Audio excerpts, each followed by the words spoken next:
Assalamualaikum. Halo adik-adik siswa-siswi kelas 7 dimanapun kalian berada. Saya ucapkan selamat buat kalian karena saat ini kalian telah masuk di bangku SMP.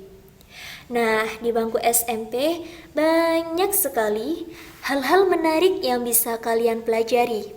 Salah satunya yaitu pada pelajaran IPA.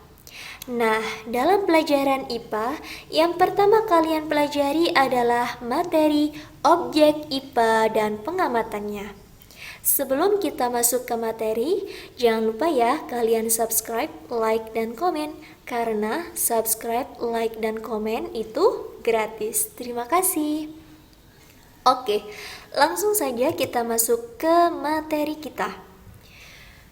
Jadi, IPA. Seperti yang telah kita ketahui bahwa IPA merupakan singkatan dari Ilmu Pengetahuan Alam. IPA merupakan ilmu yang mempelajari segala sesuatu yang ada di alam sekitar kita. Nah, apa saja ya yang terdapat di alam sekitar kita? Jadi, banyak sekali yang dapat kita ketemui di alam sekitar kita. Yang pertama ada makhluk hidup. Contoh dari makhluk hidup ada manusia, ada hewan, ada tumbuhan, dan lain sebagainya. Termasuk juga makhluk-makhluk hidup yang kecil seperti virus dan bakteri. Terutama yang sekarang ada virus corona kan. Selain makhluk hidup yang dapat kita temui di alam sekitar kita yaitu ada makhluk tak hidup. Nah, contoh dari makhluk tak hidup itu ada batu, ada air, ada tanah, matahari, udara, dan lain sebagainya. Nah, yang telah saya sebutkan tadi itu merupakan salah satu dari objek IPA. Jadi, apa itu objek IPA? Objek IPA adalah segala benda yang ada di alam dan interaksinya antara satu sama lainnya. Nah, objek IPA itu dikategorikan menjadi dua. Yang pertama ada biotik, yang kedua adalah abiotik. Jadi, apa itu yang dimaksud dengan objek IPA biotik dan abiotik? Oke, yang pertama adalah objek IPA biotik. Objek IPA biotik adalah objek yang terdiri dari makhluk hidup.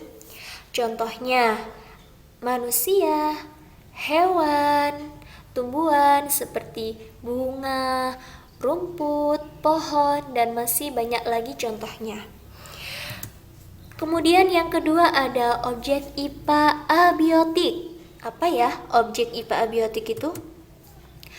Objek IPA abiotik adalah objek yang terdiri dari makhluk tak hidup.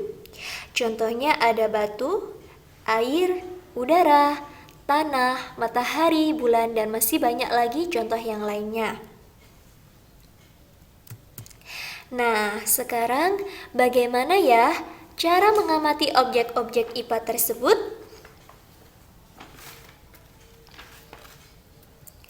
Oke, jadi ada 3 langkah untuk mengamati atau menyelidiki objek-objek IPA.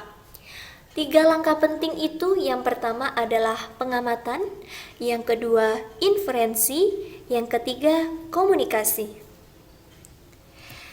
Nah, yang pertama pengamatan.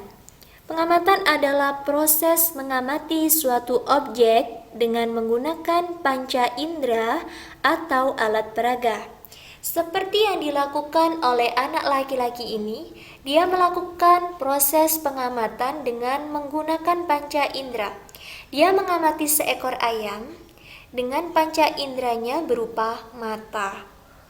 Kemudian juga dicontohkan oleh anak perempuan ini, dia mengamati suatu objek dengan menggunakan alat peraga berupa lup atau kaca pembesar.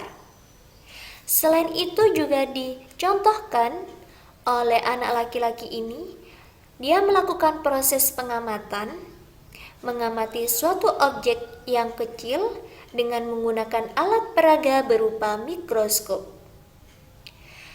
Selain melakukan pengamatan terhadap suatu objek, pengamatan juga termasuk melakukan pengukuran dengan alat ukur yang sesuai. Jadi ketika kalian melakukan pengukuran, tentunya dengan menggunakan alat ukur yang sesuai, itu juga termasuk proses pengamatan. Nah, seperti ini. Ini melakukan pengukuran dengan penggaris. Ini juga termasuk pengamatan. Seperti itu. Jadi, pengamatan itu dilakukan untuk memperoleh data atau informasi. Selanjutnya, langkah yang kedua ada inferensi. Inferensi merupakan proses merumuskan penjelasan berdasarkan hasil pengamatan. Nah, penjelasan ini digunakan untuk menemukan pola-pola atau hubungan antar aspek yang diamati dan membuat perkiraan. Inferensi, contohnya dari hasil pengamatan ayam tadi, kita itu bisa membuat inferensi, yaitu dengan membuat ciri-ciri dari ayam itu. Nah ya, ciri-ciri ayam ini adalah contoh dari hasil inferensi.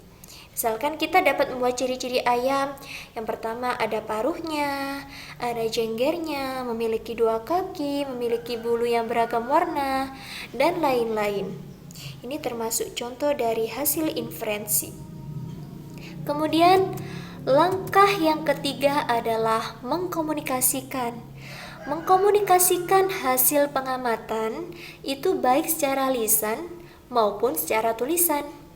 Nah, hal yang dikomunikasikan itu dapat disajikan dalam bentuk tabel, diagram, grafik, bagan, dan gambar yang relevan.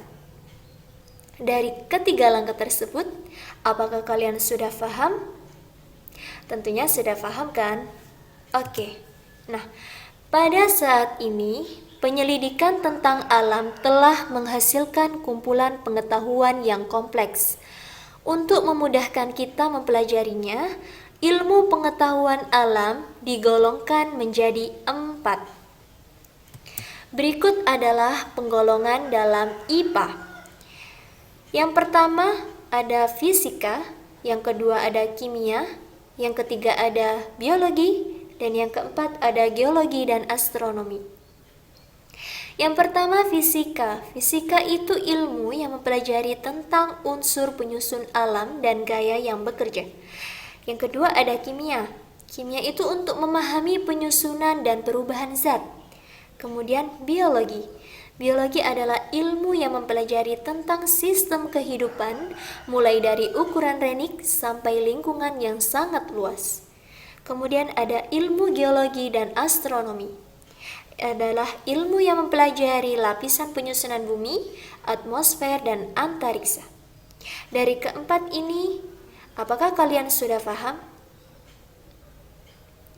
Paham kan? Jadi dalam IPA itu digolongkan menjadi empat ilmu ini.